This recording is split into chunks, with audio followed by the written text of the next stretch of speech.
প্রথমে নুডলসটাকে সিদ্ধ করে নিলাম। এবার পানিটা নিংড়িয়ে এটা ছেঁকে ঠান্ডা পানি নিয়ে ধুয়ে নিলাম। এবার একটা কড়াইয়ে পরিমাণ মতো তেল নিয়ে এর মধ্যে পেঁয়াজ কুচি আর মরিচ কুচিটা দিয়ে দিলাম।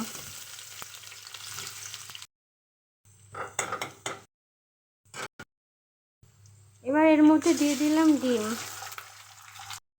দিলাম নুডলসের প্যাকেট মশলাটা,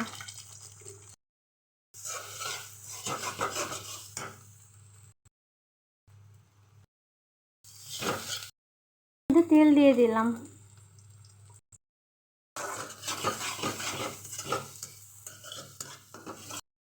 মধ্যে দিয়ে দেবো সিদ্ধ করে রাখা নুডলসটা। এভাবে নুডলস রান্না করে খেতে অনেক মজা লাগে।